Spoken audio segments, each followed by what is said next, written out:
welcome to another episode of Break the Cycle with me, your host, Joshua Smith. I hope everyone's having a wonderful Wednesday. Is it Wednesday? I think it's Wednesday. I'm pretty sure it's Wednesday. We got a great show for you guys tonight. I'm very excited, but let's start off with some sponsors. Of course, we have toplobster.com, the man, the myth, the legend, and my good friend and partner on Break the Cycle, where you can get, I'm wearing my Mad One shirt tonight, so you can't get this on toplobster.com, but you can get all kinds of great stuff, including this great custom Break the Cycle pillow that I'm got next to me on every episode.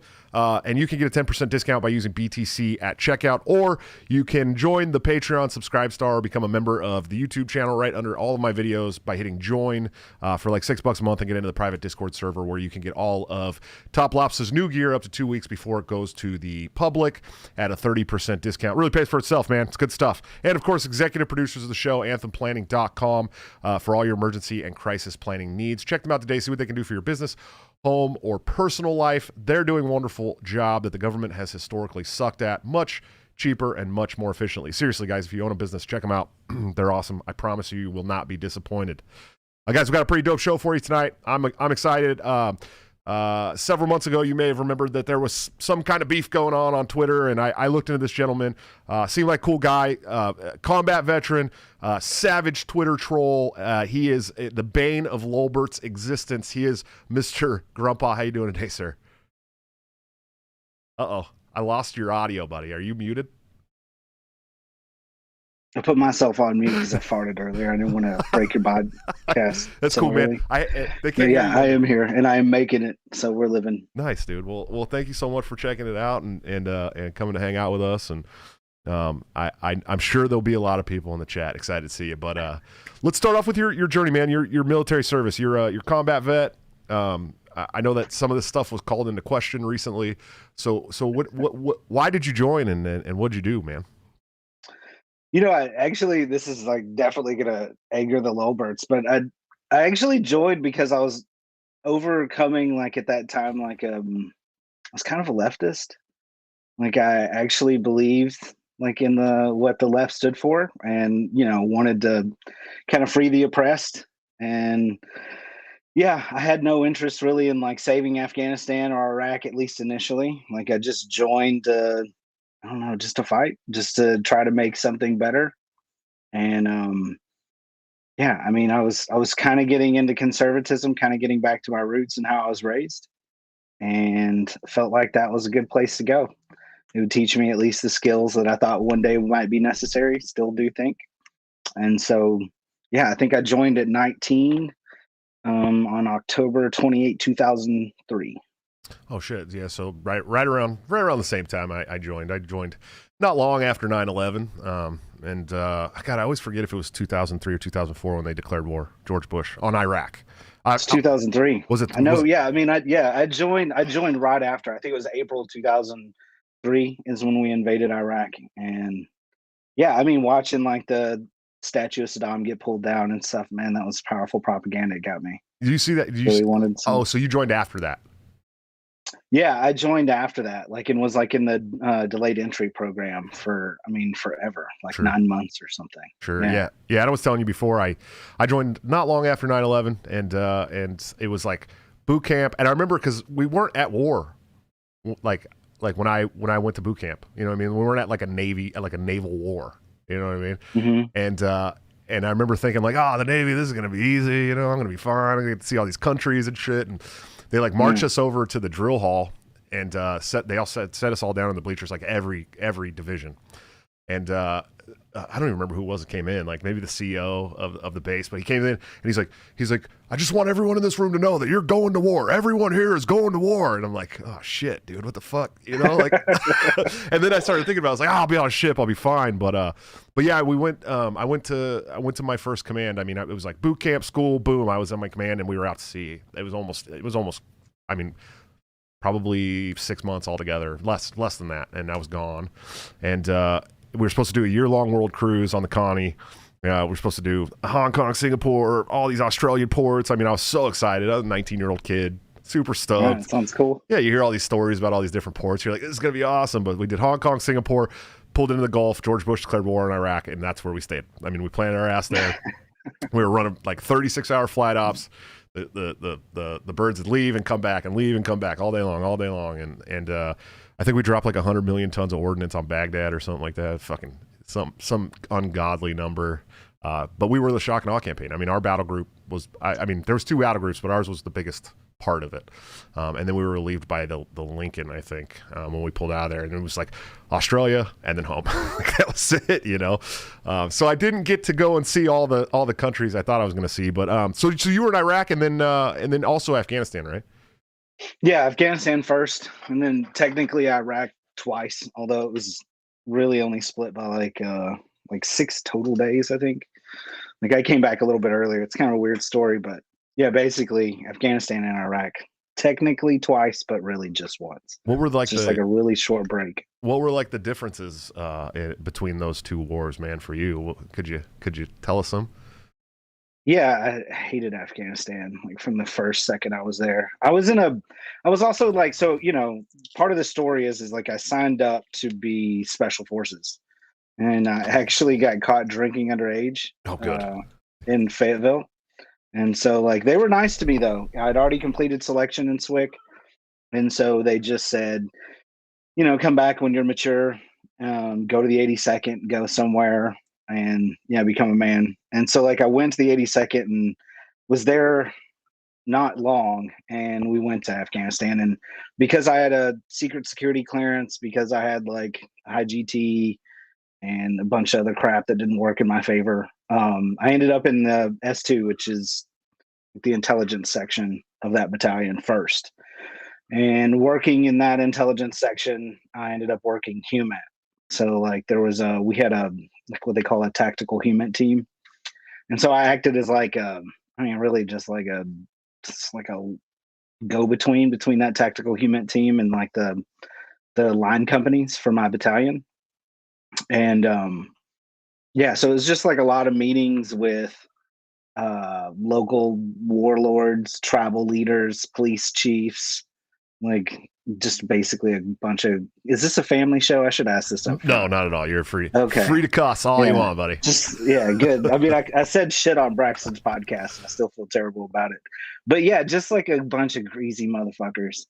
You know, so like I didn't like anything about Afghanistan. Like the people seemed all mercenary. The terrain was awful. I'd spent 28 days sleeping in moon dirt without a shower. Like we had to build our own cop. And then, yeah, I mean, I'd get outside the wire some, but I wasn't really being an infantryman. Like I was being like kind of a infantry intel weenie hybrid. Sure. And yeah, so it wasn't really a good deployment, and it was only for 6 months. So we were there for like the first elections.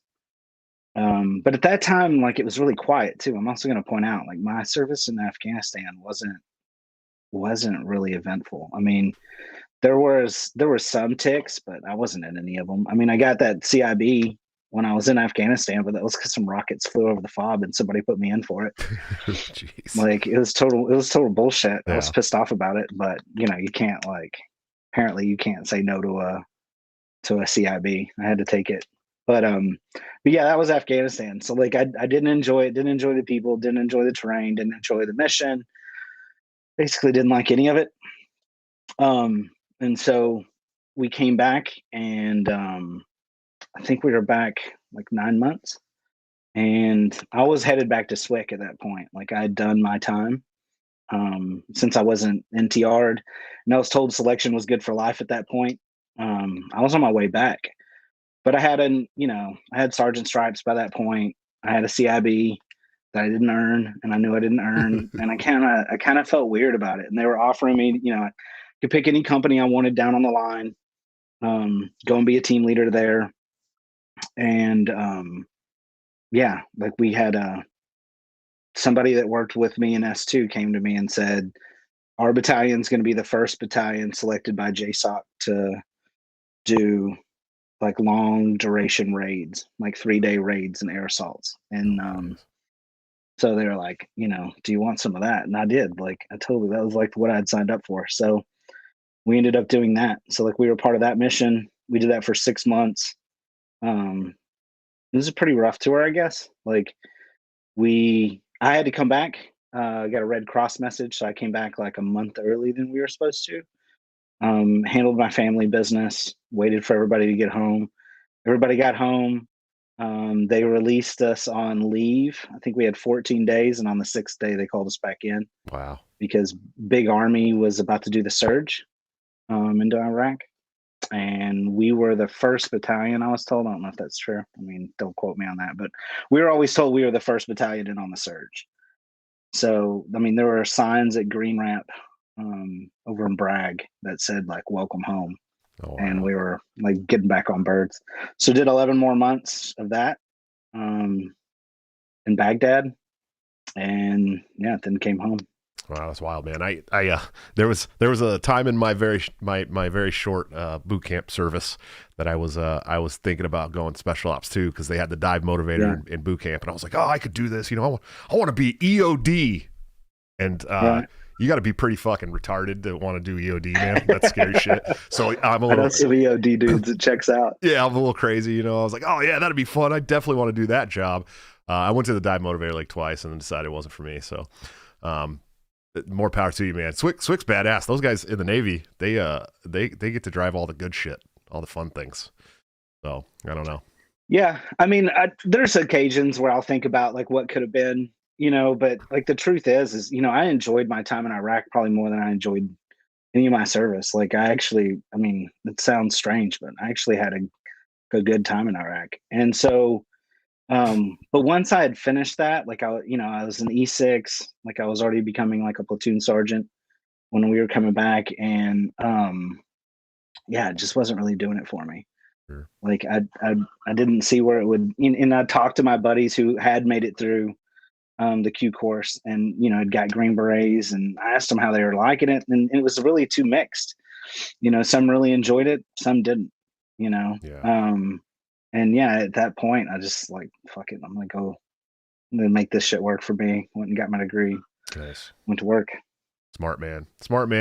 I was all fucking bummed out the other day because I got out. You know, as soon as I could, I basically got out. Military really wasn't for me. You know what I mean? Mm-hmm. But I was thinking about it the other day, and I was like, holy shit, it's 2021, man. Like I'd be very close to retiring. Very close. Yeah. If I had stayed in, I was like, shit, dude. But you know, I wasn't a big fan of that lifestyle, man. But so we just kind of pulled out of Afghanistan, really fucked up, right? And everybody's talking about it. It's a really big topic. Obviously, all these podcasts are talking about it. The news talking about it. You know, the people we left there, this shit and that shit. What are your views on this pullout, man? I mean, is that someone who's been there? I mean, I think there's like too much desire to blame like any one thing, you know, like the Democrats want to blame the Trump deal.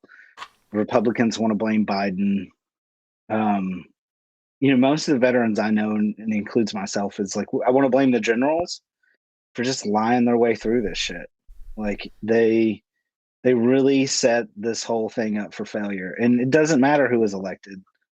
I blame them. I put this whole defeat, if we could even call it that, I don't know what it is, like at the feet of the generals, because they, you know, they were using that war to benefit themselves, and it seems rather obvious just looking at, like, I mean, none of them are going to be blamed for this. Of None of course them not. are going to suffer any kind of consequences for it.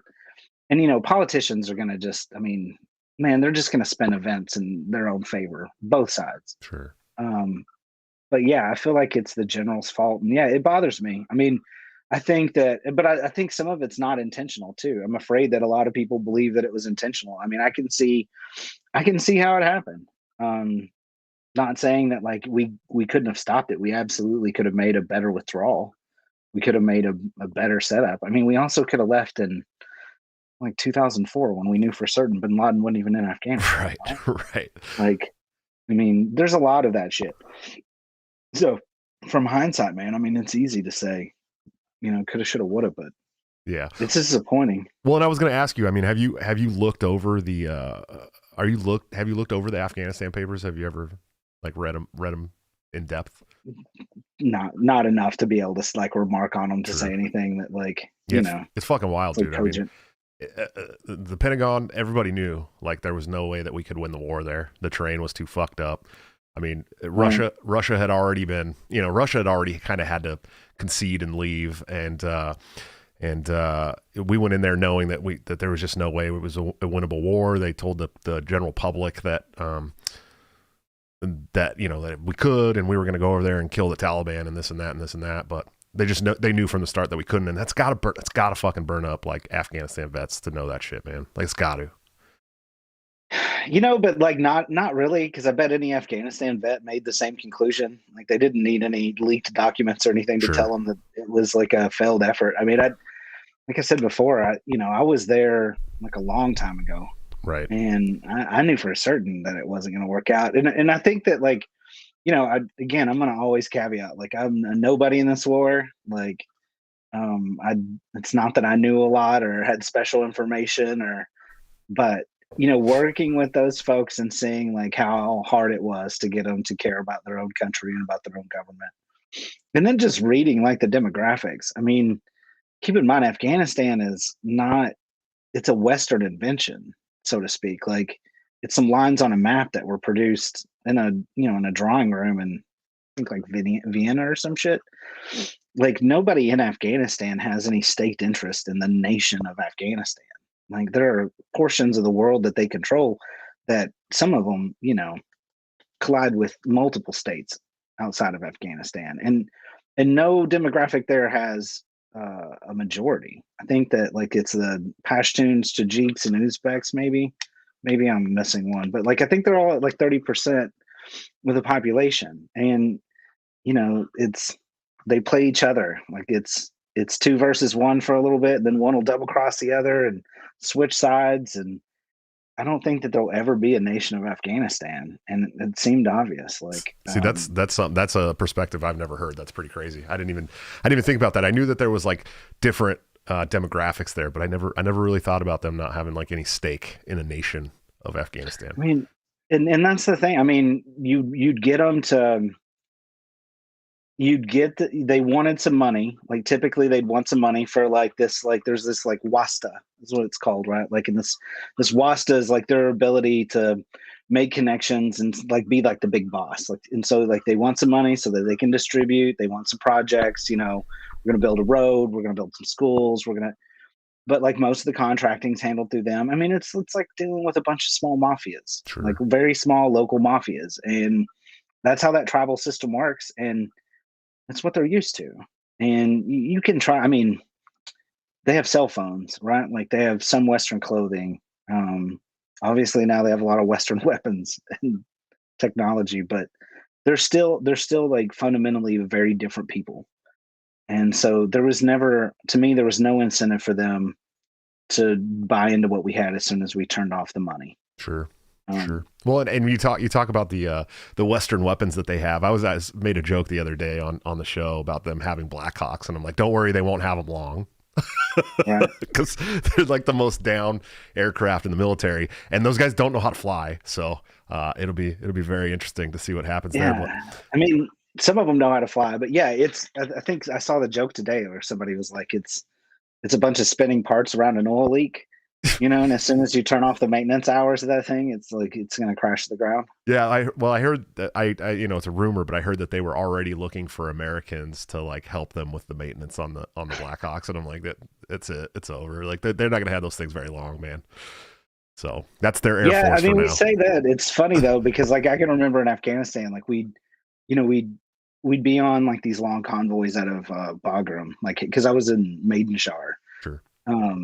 And so like, we had these pretty long convoys back and forth, and all the time, like, our vehicles would go down, and these were like new car smell, like Humvees, and they would just like side of the road, fucking, every, like, seized up, overheated, like every problem you can think of, and then like some like jingle truck, like Mercedes, that's like it's leaking every fluid that it has.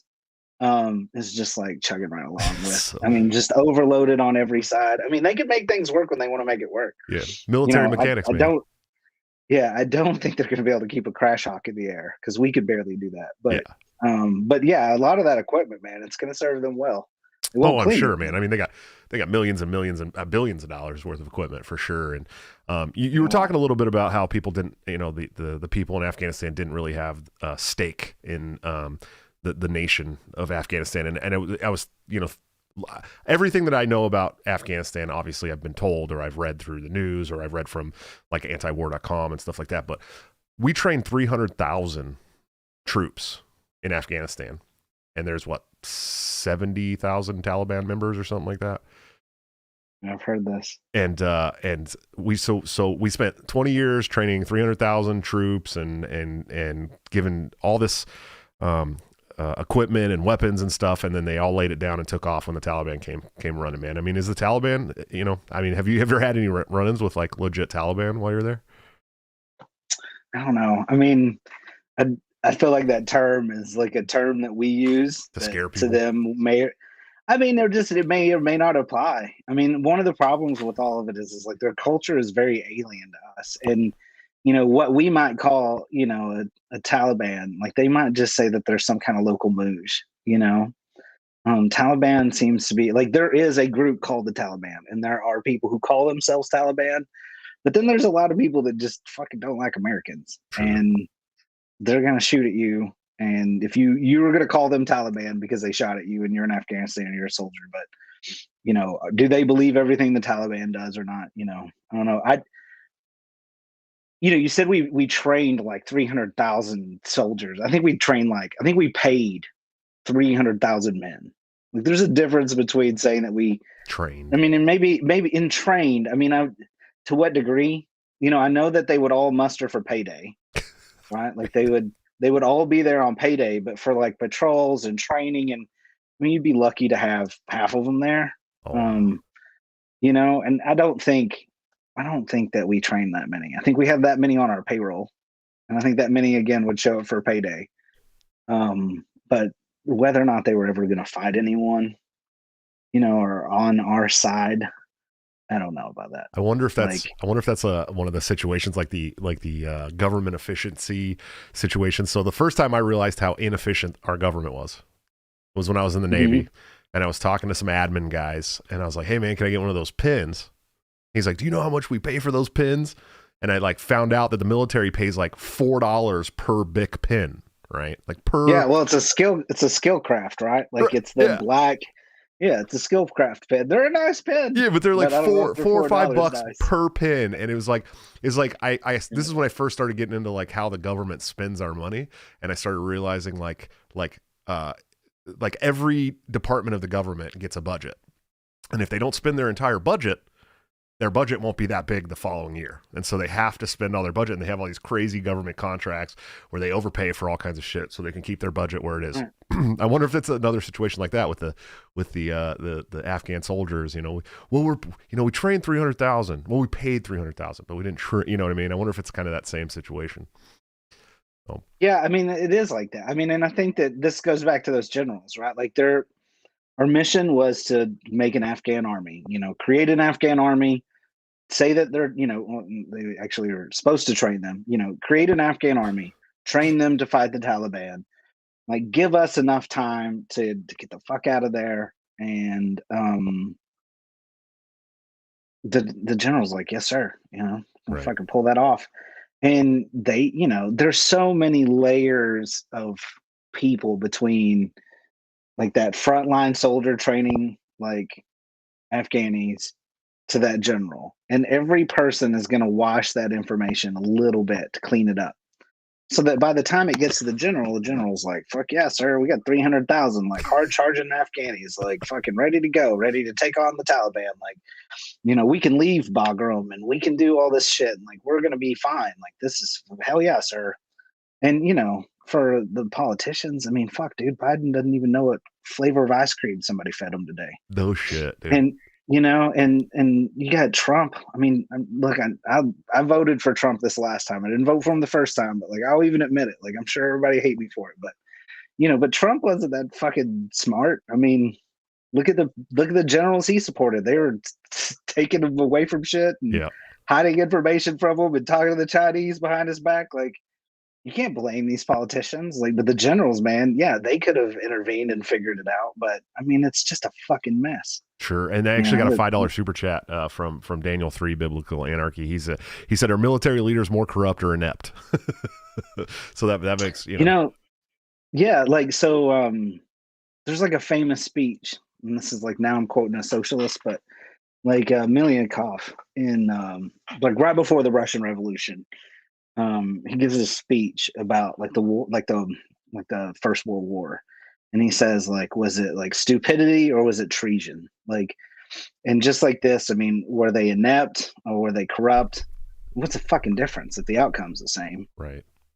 Like I think they should be like whatever is the cause, like you get to see the fruit of that. So blame them nonetheless. I mean, I tend to think that it's not in their interest to find that their mission is failing. Like it is in their interest to report back that shit's going great, sir. Objectives are being met. Fucking they've got to get their OER, built up so that they look good, so they get promoted, so that they get that next level command, so that they get that next star. Because in the end, there's checks waiting on it. I mean, there's a fucking great pension, and then yeah, I mean, you can go work for the murder cold industrial complex. I'm not gonna do it. I knew it was coming. I'm not gonna do it. I'm not gonna do it. I'm not gonna do it. I'm not gonna do it. No, I get it. But absolutely. Yeah, you get to work for these places that, I mean, they got deep fucking pockets. Like you said, they're selling $4 pens. I mean, how great a business is that? Oh yeah, I would love to be able to sell a 10-cent pen for $4 to the government. I'd fucking do that right now. Fuck yeah, why wouldn't you, man? It's funny because I don't know. Have you ever watched the movie War Dogs with Jonah Hill and fucking? I think I have. Yeah. Where they were picking up those gun contracts, and then they actually like went into Iraq and like ran the guns themselves and shit like that. It's a true story about these two fucking jabronis from Florida that like started this gun dealing business and started doing all kinds of crazy shit. They were going to like Ukraine and buying ammunition there and selling it to the military, and they weren't supposed to be doing that. And fuck, it's a crazy story, but they got into it because they figured out that the government contracts were so crazy they could make millions of dollars. You know what I mean? It was just two kids from Florida that pulled this off. They ended up fucking up and doing all this illegal shit. And then they spent like several years in federal prison and got out. But yeah, man, it's crazy. You could really make a lot of money off the government, but I heard, yeah, you can. And I heard this crazy thing, and maybe I just now thought about it. I haven't thought about this in years, but I remember them telling us this, that like, so we'd have like to go plate is what we'd call it. So like there were occasions where our unit was on like larger fobs that had like these bigger mess halls. And what people would do is they would lay out the plates, but what we didn't know is the person who puts out the plates is like counting them, because like Halliburton or whoever it was that like runs this DFAG is paid by the plate. Oh, but what dudes were doing, because like there's sand and you want to keep the food hot for when you bring, so they would like load up a plate with food, but then they'd get another plate and they'd put it on top. And what that was causing is like they could charge twice. So like at a certain point they were like encouraging it. Like rather than get like a receptacle that would close for to-go plates, they would prefer you use two plates because then they got paid twice for the same meal. Oh my God. I don't know if that's true. I don't know if that's true. It makes sense. I always like that story. It makes sense for sure, man. These government contracts are just insane, man. Absolutely insane. I went and worked for the murder cult for a while too. But I was a maintenance man for Western federal lands, and I still felt kind of icky. You know what I mean? I was like, oh God, I'm just a contracted maintenance man. But geez, but you got to make your money somehow. You know. Mike Ravel sent a $2 super chat. Thanks, brother. He said, "What's your take on Miley and the China stuff?" I don't know what you mean. He's talking about like, so yeah, Miley supposedly, and I haven't followed it, dude. I've been fucking working, but like Miley supposedly made secret contact with the Chinese and told them that like he would fucking Paul Revere for them if Trump decided to just fucking launch nukes at China. I don't know what the fuck the whole point was.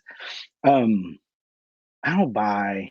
First off, I don't fucking believe a thing that Woodward guy said, and that's the dude who's like leaked this shit. Right. Like he's been notorious about, like, I think he had like one time, like, was he a part of the Woodward and Bernstein like whole like Watergate thing? I feel like maybe. it was him. Yeah, it might be. Woodward. I don't know. Anyway, I think it was him. He's had like a long history though, just like making shit up, putting it in a book. Everybody goes and buys his book. Find out like 5 years, 10 years later, he's full of shit. So I don't really trust the source, but then again, I mean, I wouldn't put it past like Miley either. I mean, I think he's kind of a piece of shit too. So yeah, I haven't even heard of this. I haven't even heard the story yet. I'm gonna have to check it out, dude. Yeah, I thought I was pretty up on all the current events, man. I try really bad. Yeah, I mean, if I'm beating you, it's bad because I've had my head down. Bro, I got 7 kids. You get your shit together. You get a podcast to run. I got 7 kids? Fucking kids, dude. What am I supposed to do? I got 7 kids. I work 12-hour shifts and I do the show 5 nights a week. What are you doing to yourself? Like, they're not all. What mine. do you do this they're for? Not all like, mine. This better make a lot of. This better get you a lot of $4 peds. You know, dude. That's what and people are like, oh, he's trying to make money off that show. I'm like, you're fucking right. I'm trying to make money off that show. I got 7 kids to feed. What are you talking about, dude? No, I 2 of them. We adopted 2 of them, and 2 of them are my fiancés from before us, and then one of them is my 16-year-old, and then we have one together, and then my daughter had one back in March too. So one of them is actually my grandkid. So I got 7 kids. Dude. Right on. It's wild, man. And now my fiancé is doing a little like YouTube channel now, doing like crunchy organic mom shit, you know. So it's cool. Yeah, that has the capacity to be way bigger than my channel. I mean, I'm proud of you for 7 kids, and especially for the adoption. Yeah, I'm telling you, like, best legacy in your life is children. Yeah, like the rest of this, like, you don't want to be famous for something as much as you want your kids to just turn out good. Yeah, I just want them to be happy, man. And we moved them into, you know, because a couple of them got to be in public school because we just have so many of them, and so we moved into a really good school district, and they're doing really well and stuff. And they it was pretty hard, so it's good, man. But let's talk Shane Hazel, dude. Okay, listen. Okay. I'm gonna preface all this by saying that Shane has been a good friend of mine for many years. I know. Okay. I know. I picked up on it. He's been my good friend for many years. I've met him. I've hung out with him in person. Nice guy. He can definitely be a little overbearing, but I didn't realize what was going on until I saw this thread that he put down of like all these messages back and forth and stuff like that. Yeah. And you know, it's always your first inclination to like protect your friend, right? I got to defend my friends, right? So I started getting into it, and then, you know, I had him on the show. He gave his side of things. You know, I looked at some of the things. I agreed with some of the things he said. I didn't really agree with some of the things he said. But what was your take? Excuse me. What was your take on everything that was going on there, man? What happened? How'd you feel? So, like, I know he's your friend, and that's really cool, I guess. Like, he doesn't actually seem like a bad guy. Like, you know, but I didn't have a lot of good interactions with him. Let's put it that way. Like, how he says he doesn't remember how we got started, which is odd for me because it's all like still public. Like, you can go and find it. But like, basically there is like some kid who was kind of getting dragged. So like, I'm in a different part of Twitter than most people. Like, I live in this like slimy pit of just like anime avatar, gun loving, and then like super crazy vet bros, of which I think I am one. And it's just, I mean, it's a pit. Like, I mean, and it's just like, it's like a mosh pit even. Like, there's just like some really rough characters in there. And they had found this kid who was like, you know, for like so many dopamine hits, I'm going to burn my uniform. Like, so many RTs and likes, like, I'm going to torch my murder cult uniform, which I was unfamiliar with this term, I guess, that your friend had coined. Yeah, he uses it a lot. I don't know if he coined it, but he uses it a lot for sure. Yeah, he claims it. But either way, I didn't realize that they were like associated, but I see what's going on with this kid, and he's getting dragged pretty heavily for all this shit. Mostly for the fact that like he has like his blouse there, and he has like no combat patch or whatever, right? Sure. And so like everyone's like, fucking murder cult? Like, what are you talking about? Like, who the fuck do you murder? You know? And they're dragging him, but like below it, or I think I had commented on it about again, I just said that like it was sad. Like, I felt like it was sad. Like, cause I think that with this whole murder cult thing, like, it kind of like, and this is libertarians as a whole. Like, I know that I'm on a libertarian show, but I feel like you guys, and not you. Wait a minute. But Wait a minute. libertarians. This isn't a libertarian show anymore. I changed it. Oh, it okay? isn't? I Good. rebranded, dude. No, it was going to be a libertarian show, and I decided it's going to be politics, culture, music, and comedy because Cool. I didn't want to pigeonhole myself with the Lolberts. Don't. Don't, man. That was a good marketing move. But yeah, so libertarians, like, they do this thing where they're like, we hate the state. And then you have to like hate everything in the state, including like veterans in the military and shit. And it tends to go downhill. Anyway, I had said that it was sad.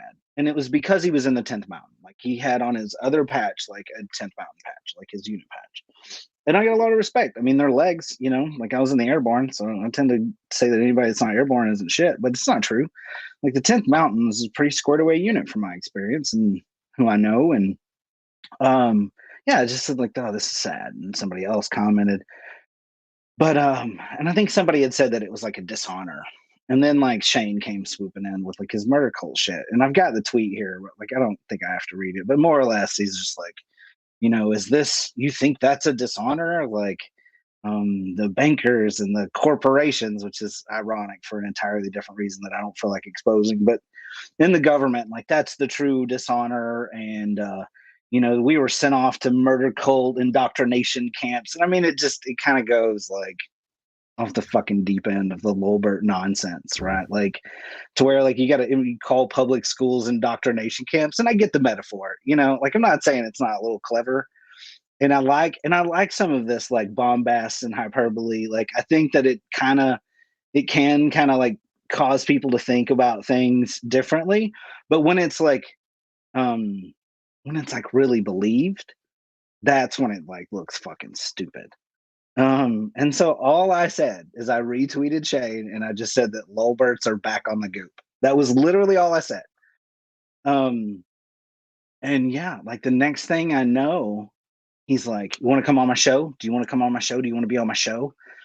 And I'd even like responded to the first ones. Like, I mean, you saw how easy it is to get me on one of these things. Sure. I don't know why y'all want me, but like, fuck, I'll come talk for free. Um, so yeah, I was like, yeah, I'll be on it. And then he's like, still, you want to come on the show? Do you want to come on the show? And I think I finally agreed, like in the public, 4 times. And that's when he shows up in my DMs. And yeah, the DMs go like pretty well. I think that he was just like, you know, date and time. Are you free? Like, let's do this. Like, very like aggressive with wanting to go. And I was like, yeah, let's do it. Like, I agreed to his date, agreed to his time. Like, we were good. And I'm not sure, like, I buy his like the way he talks about my name and like why it was important. Like, and I've looked into this thing about him, you know. I mean, Shane's not a very fucking smart guy. Like, no offense to your friend, but like he has a tendency to get fooled easy. I don't know what causes it, but like he got fooled by somebody in the past, so now it's gonna make sure he doesn't get fooled. So he started asking about like, you gotta verify your name. Sure. You know, and I was like, what do you need my name for? Well, I gotta make sure that you're not lying. I'm like, I'll give you a DD-214. Like, I've already posted it publicly. I sent him a link to it. I was like, you know, there are other accounts that are absolutely verified that know me, my name, the rest of it. They'll back me up. But he kept pressing for a name. And I'll tell you, man, like I used to do social engineering. Like, I used to do this for a living. Like, when I got out of the military, like I work in information security, which, you know, I'm not an anonymous account. I've never in my life thought that I was anonymous. I think that anybody that wants to find me, I have 149,000 tweets that I haven't deleted. Like, if you can't figure out who I am, like, you're not fucking trying. Right. But like, I do try to maintain like some pseudo anonymity. And I'm just not gonna fucking make it easy for somebody. There's a lot of crazy ass people that I talk to and make fun of on Twitter. And so he just kept pressing me for this name though. And it, you know, in the business, like, we would call that like kissing the dog. Like, I know why he wanted it. And it was not to verify for a show or any other shit. Like, I knew what he was gonna do with it. And I even predicted it. Like, I'm in a part of a couple of group chats. And I was like, dude, this guy just wants my name because he's gonna drop it. And they're like, oh, well, don't do it. Just back out of the show. And I was like, no, fuck this guy. So like, you know, he on your show, he claims that it was a setup. It was a total setup because I knew exactly what he was going to do. And So I pressed him until I knew that like it was going to be the end. Like he was just about to pull the invite, and he's like, this is it, last chance, give me a name. And anybody wants to see this stuff, like he published our DMs. I don't know why he thought that was some sort of but you can see the whole conversation and how it went. And so I gave him a fake name, fully knowing that it was a fake name, but also fully knowing that his intent was not to have me on the show. It was to drop my name. And I think it was 7 minutes after I gave him my name, in a reply to somebody else, he starts using my first name, my fake first name. Oh. So, and I never got on his show. I don't know if you missed that part. But no, like I did. saying that, like, well, go ahead. No, I did notice that, which I thought was very strange because I was like, well, I mean, even if it was a fake name, you can still have him on. And so, like, I want to say, like, I know that he did get burned by anarchist kids, and so did other podcasters in the movement too. It wasn't just him. That dude, like, Stolen Valor, all the shit, like, burned a bunch of people. That came out that he was lying about all kinds of crazy shit. So when I was watching this whole take thing, in my head, I was like, oh yeah, he got burnt. He doesn't want to get burnt again. I understand, like, blah blah blah blah. But you seem pretty insistent on the fact that you were a combat vet and you'd show him a DD-214. So I didn't get the anger and all that stuff and the need for it. But and I did, like, right away. I was like, well, I read it and it seems like to me, Shane was, had told him he was going to put his name on the show and stuff like that. So he knew that the name was going to be on there. But I didn't think of it. Maybe I didn't read all the DMs or something because I didn't realize it was that deep. Like it had gone that far, and that you called it right away either. Yeah, I mean, I knew what he was going to do, and again, like, I mean, if I'd have ended up on a show, I'd have come, dude, this is not my real name, And if the show, which I actually think the show would have went well, right? Like, I really think that the show would have went well. Like, I have no animosity towards the guy, other than, I mean, the shit he's talked. I actually think that, like, his job is super fucking cool. Also, like, I want him to keep his job.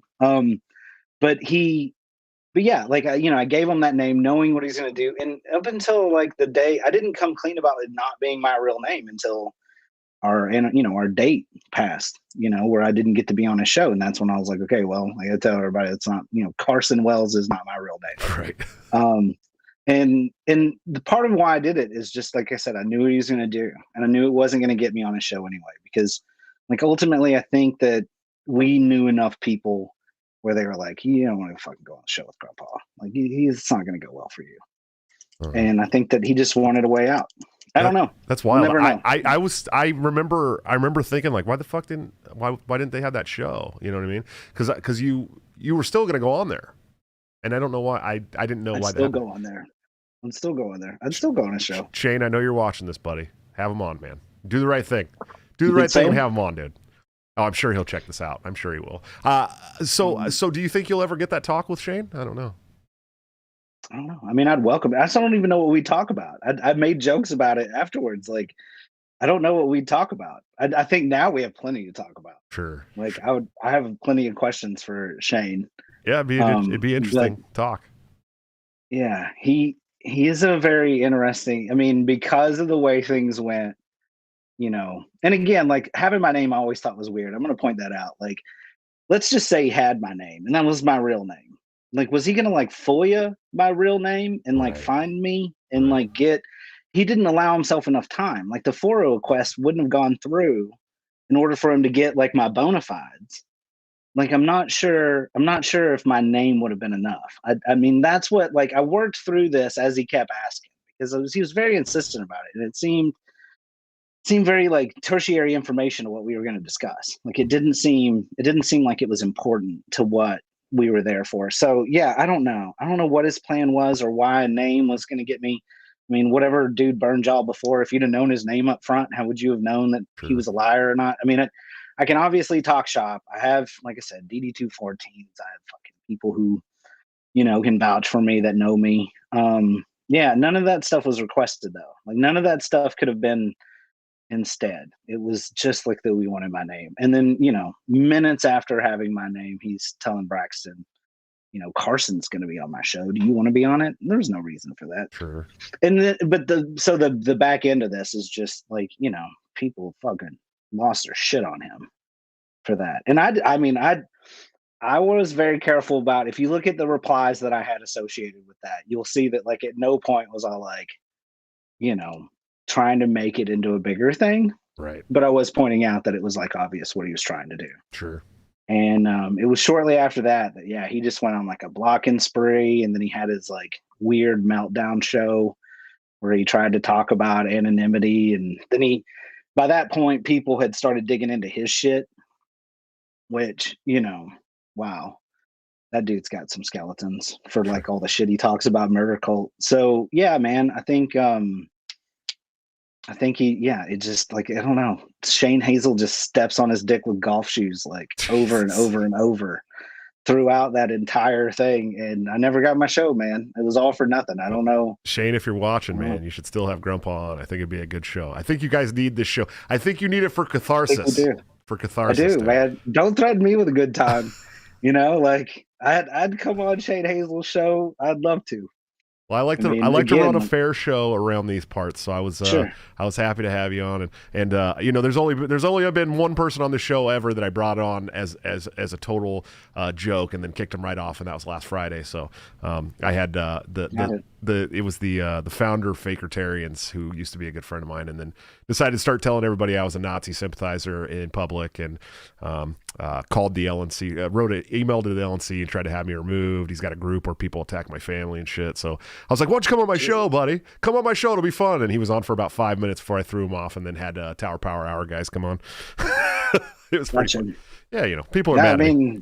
Dude, the Libertarians, you guys are fucking flush with drama. Dude, like, I swear to God, y'all hate each other.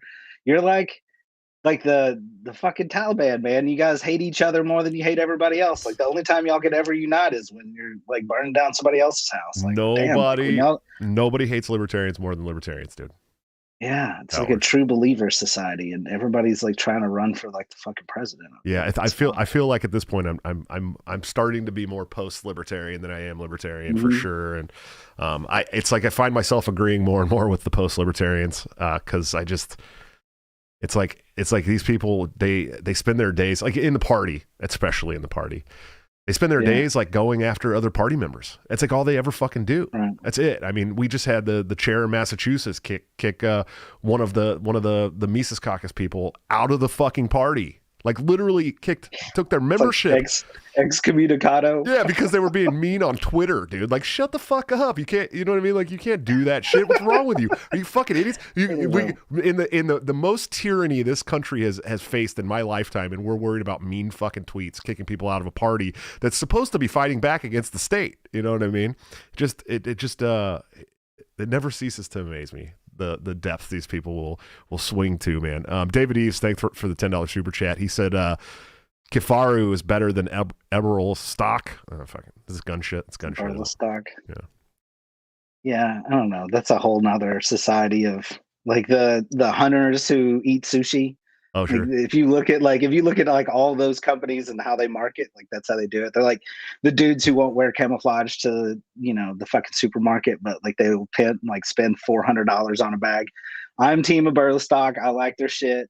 I'm basically like sponsored by them, although I'm the one paying all the money. Of course. Like, if they are listening to this though, like I will totally rep your gear to send me free shit. Yeah, dude. Fuck yeah. I if you can believe this, I've never actually been hunting in my life, and I just moved. Really? Yeah, I moved to. I'm a big fisherman. I've been fishing my whole life. My grandfather and my uncles and everybody. My uncle runs a charter boat out of the San Francisco Bay, and so I grew up fishing. It's like one of my things. I've never been hunting, and now I live in Iowa. I moved to Iowa last year.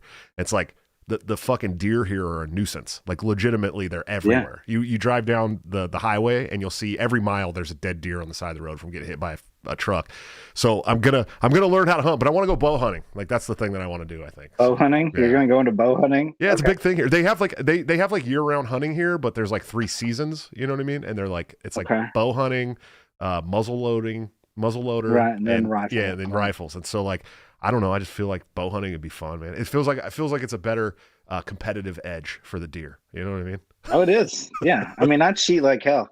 I've bow hunted, but I mean, I don't know. I've always felt like it was very barbaric to shove a stick through an animal. Like, after the invention of smokeless powder and modern ballistics, I'm like, why did you do that? But I mean, it does give them an advantage. It also, you also might maim one of these poor fucking things with your sticks and not get them. Yeah, but I mean, it's cool. I mean, bow hunting is a legit thing. I I definitely admire anybody who can pull it off. I want to try that. that. Yeah, you should hunt. Yeah, I really want to, especially because I got 7 kids, dude. You know what I mean? Like, right? Yeah, fuck, dude. If I could get one nice size buck a year, I mean, that's gonna save me a ton of money on meat, man. Like, yeah, especially with meat prices right now, that shit's skyrocketing. It's insane, dude. But we got the zombie deer shit here too, so you got to be careful with all that. They got the it's like a big the foot and mouth or whatever shit. Yeah, I don't know what I don't. They call them zombie deers. They look all fucked up. Their hair's all falling out in certain places and shit. Can't eat them. You know what I mean? Yeah, can't eat them. So you know, we talked a little bit about you've probably called yourself a libertarian sometimes over the past years, and also lulberts are dummies and retards. But where do you stand like on the military stuff these days, man? I mean, you're out. What's your view of wars and all that stuff these days? I tell anybody that's putting their kids in, or any kids, like not to join. Like, I don't like that I tell them that, because the military was a good influence on me. Like, it allowed me to, purge a lot of things that I needed to get out, got me away from where I lived, gave me an opportunity to hang some parchment behind me, get a better life. And I wouldn't trade any of the experiences I had, especially at war. I really, like I said before, like, it's probably fucked up. I really enjoyed it. And yeah, I mean, where I land now is, people come to me and they say, like, my son's wanting to join. Like, what should they do? And I'm like, just talk them out of that shit. Like, they should go do something else. But if they're persistent in it, I tend to push them into like something that they learn a trade. Sure. I know a lot of like, I was in the infantry. A lot of people hate like that I say this shit because, they want to maintain. I'm like, oh, the infantry taught me everything I know, and it was the best. And it is. It's great school, especially on leadership. I use a lot of things I learned as an infantryman every day at my current job, which is completely different than what I used to do. But not everybody makes it, like, takes those lessons that well for like the baggage that they get to. So yeah, I usually say join a trade. Like, find some, work on computers or aircraft or fucking generator mechanic, or just learn something that's useful. Sure. And get out and take the GI Bill and put it to work for you. So yeah, that's like kind of where I land on like people, and then the rest of it, like, God, my foreign policy shit is gone. I went from being like this, like, I read like those Chalmers books, like every good libertarian, about blowback and, we have an empire and how that's a terrible thing. And, I've come to believe now that it's not, like, that it's not a terrible thing. Like, America needs to chill the fuck out in a lot of ways. But having an empire, maybe not, and the maintenance of an empire requires, maintenance. Sometimes you got to go mow the terrorist grass, and you don't fucking like it and it's not good. And I wish we didn't make terrorists, but we do. And yeah, man, I don't know. My foreign policy is all fucked up now. I feel like I don't even like defending it, because like it makes it seem that I'm pro-war, and I'm not pro-war. Like, war is, to me, like it should be the last recourse, and it should absolutely just, like, I want us to get back in the practice of like a punitive expeditions. Like, if we want to go fuck up Afghanistan again to go get the next 9/11 guy, whoever that would be, and fucking kill all the people on the way to him, kill him, and then walk away, I'd like that war. I'd be fine with that one. I think I'd support that one. But if we're gonna go and try to get everybody in Kabul to wear blue jeans and believe in Jesus or some shit, like, I don't see what the fucking point of that is. So yeah, I mean, my foreign policy is weird. I mean, I tend to favor things that like libertarians wouldn't. Like, I do believe that we need to have like like a CIA, and we need to have like these special ops units that, jump out of fucking planes in the middle of the night and go murder people for whatever corporation. I mean, even because, yeah, I mean, this empire is pretty legit, dude. I got like unlimited hot water in my shower. Like, I mean, I've got a weight problem. Like my kid's got more toy. He's got a fucking playroom with toys in it. I mean, this is a nice lifestyle, and somebody has to pay for this shit. Like, because ultimately I'm a little not salty because my kid's playroom is actually my studios too. So yeah, so like you're tripping over toys all the way to this podcast. like right there. If I walk that way, it's like another part of the basement, and like as soon as I come down the stairs, if the lights are off on my way to the studio, I trip over like dinosaurs and Legos and all kinds of shit every night, dude. Yeah, but I mean, it's nice. You know what I'm saying? Like, it's nice, and all the problems that America has are decadence problems. I mean, none of our problems actually exist through anything but abundance. Sure. Like everywhere else in the world is, I mean, they're suffering for lack of something. You know, we're suffering because we got too much of everything. And that is a problem that's terrible, but not the worst one to have. You know, if you don't know where your next meal is or how you're going to find a job, or, you know, your economy's never going to be able to take off because whatever, you know, they don't have like the manufacturing or the resources or the, you know, I don't know, man, everybody wants to trade in dollars right now.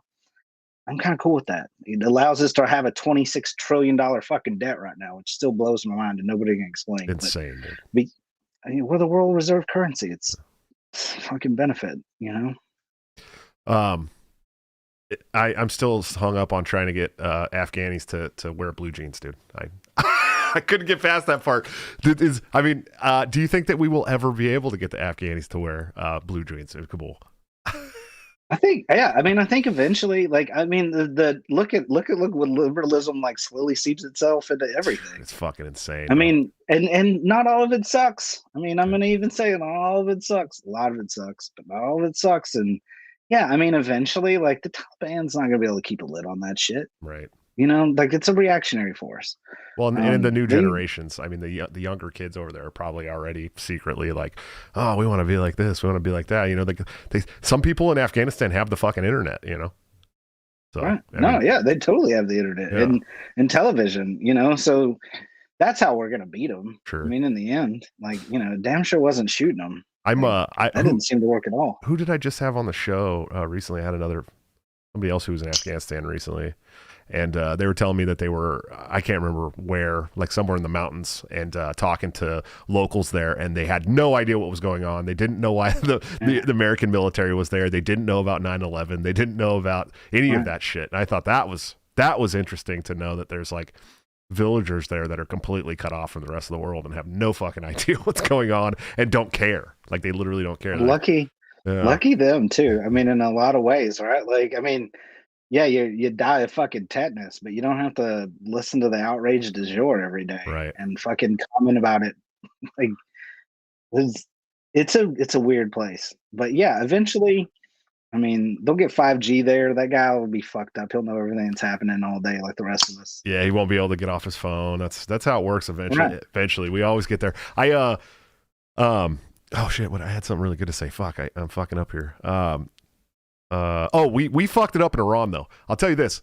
So you're talking about the blue jeans and believing in God and stuff. We actually, Iran, I think it was the 50s when they were elected, the first democratically elected prime minister, Mossadegh, Mohammad Mossadegh, and they were like on their way to being like a Western country. I mean, they were, you know, the women were wearing nice like sundresses, and they had like nice Chevys and shit. They would go out and they had dance clubs and stuff, and then we went in there and we were like, oh well, we can't have this. So we went in there and fucking took out their the dickheads like wanted to keep their own oil. Like, yeah, that's what it was. Bastards. Yeah, I know. Yeah, that's what it was. Yeah, that's really what it was, because it was us in Britain, and they were like, wait a minute, you're not going to give us your oil anymore? Okay, well, we're going to come change that, I guess. You know. Well, he was going to nationalize it because he was going to take the dividends and the money and the profits from that only industry that they've got going for them, and he was going to give it to his people, or, you know, probably keep a lot of it. Sure, yeah. But yeah, I mean, he's gonna do that. So we threw his ass out and put in some brutal asshole. Yeah. Well, we gave it back to what the fuck is the name? The Shah. Yeah, the Shah. That's what it was. Yep, that's right. I forgot it was the Shah. Then it wasn't the Ayatollah. Back then it was the Shah. No, well, yeah, the Ayatollah was I mean, he was a exile, but he led he was a cultural leader and icon, and he led like that student uprising, and you know, they lost their shit. And then they overthrew the Shah because the Shah was an asshole, but he's our asshole. Right. I mean, this is all part of it's like what I was saying earlier. It's part of that maintenance of the empire, and I don't like it either. It's really ugly. I don't want to be the guy that defends it, because especially when it goes bad. But damn, you know, cheap oil is fucking nice, and the idea that we get to sit on like literal oceans of oil in America and we're not tapping it. And the rest of the world's got to suck themselves dry to sell it to us cheap. I mean, say whatever the fuck you want, but cheap energy is nice. Every nice thing we got going on, all this plastic shit we're surrounded by, all those toys you tripped over on the way to this podcast.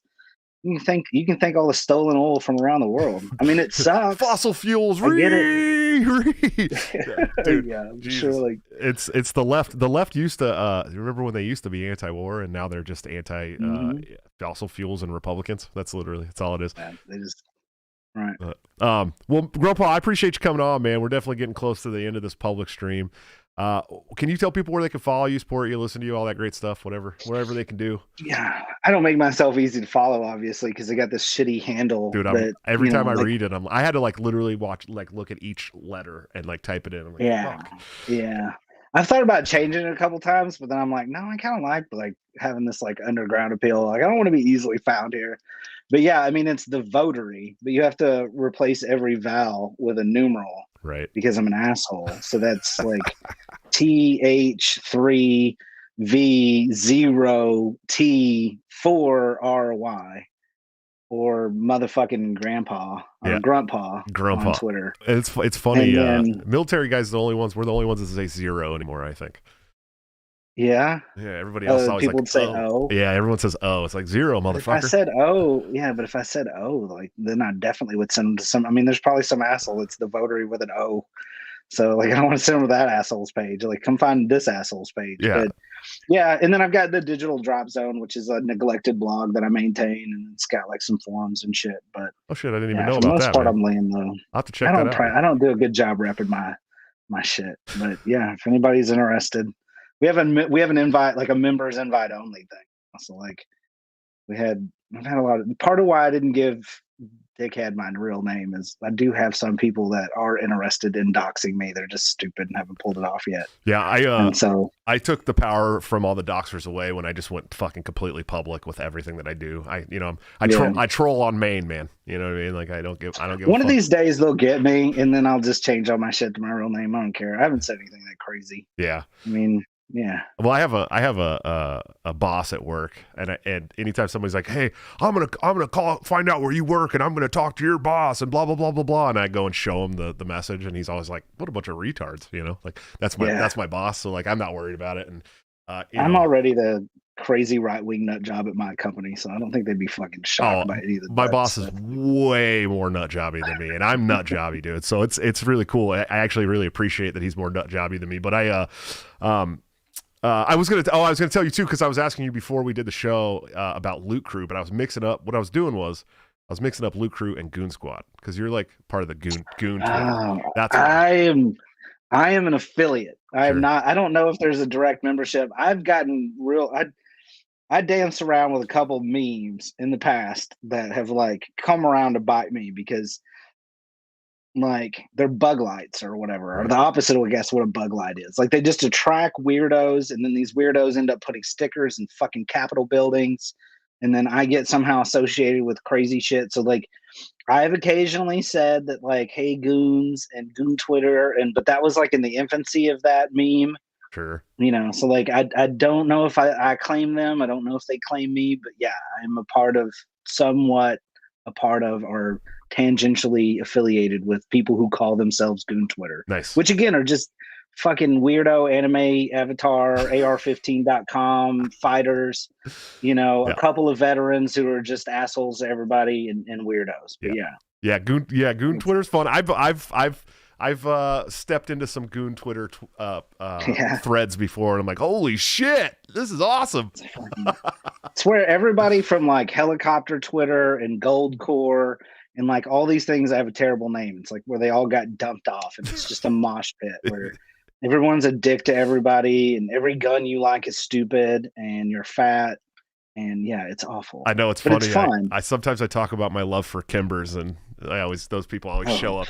You fucking fun, blah blah blah. I was like, man, I used to carry a Pro Carry too. It was fun. It was a nice gun to carry. I liked it.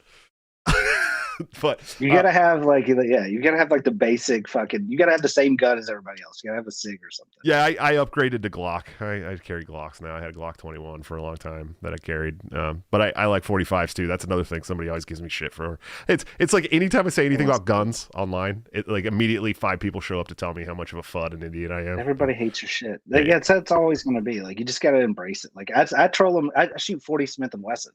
That drives everybody fucking crazy. Like, because like that is like the most hated thing you could have possibly picked, and I just like I embrace it all the time. Yeah, I don't give a shit. What are they gonna do? People are like, we were in the military. You were in the military. I was like, you realize we qualled with fucking 9mm and shotguns. Like that's what I was in the Navy, dude. Like that's you know what I mean. That's right. It. That's all we did. We had like a Beretta 9 and a 20 gauge shotgun. That's all we got to shoot in boot camp. That's it. That's literally it, man. So, people, I'm not like a gun expert at all. I am thinking about buying a 3D printer because, fuck the world. This shit's cool. Yeah.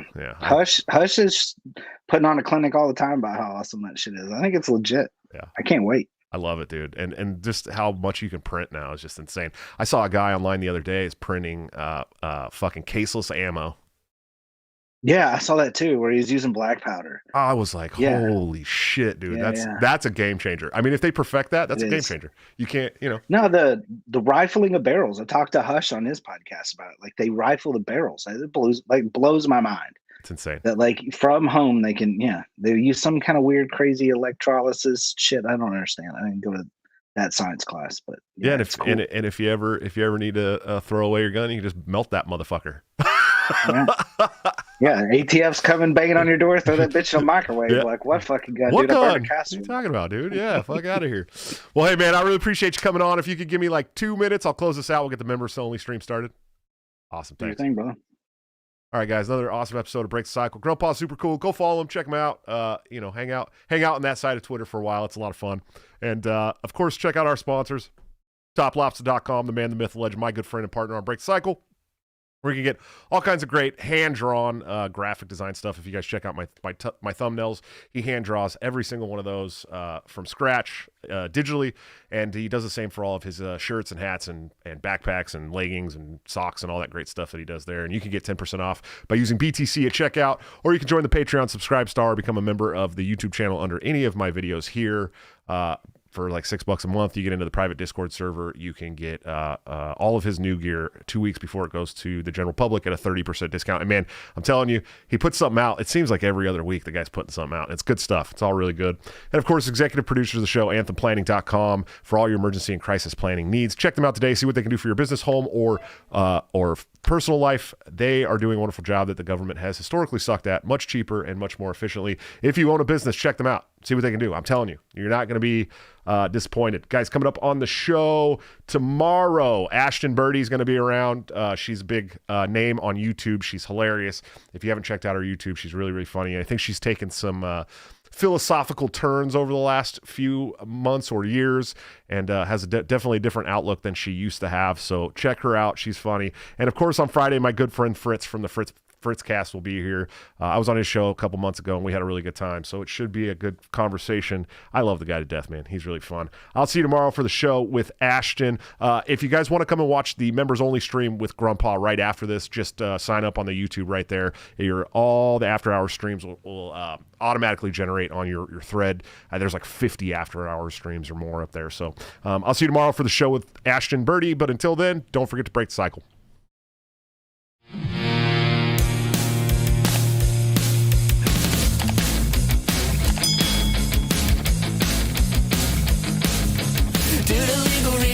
Have to explain the lyrics of my last song may seem to contain a violent call to action in the verse and refrain, but I just landed in Minecraft. The helicopter part was in reference to GTA 5 and the things you do. So any violence you commit, I am not an excuse, because I just landed in Minecraft. A chipper is my friend and he's constantly cold. Accusations of incitement getting totally old. Make your own choices, yeah, you have control, because I just landed in Minecraft. Obviously I would never advocate force, unless there's due process and a trial, of course. And if you're convicted, we will make you a corpse. In Minecraft, just in Minecraft. You're nothing I mean, you know it. No product dinners cause it closed for COVID. Holy shit, I think I'm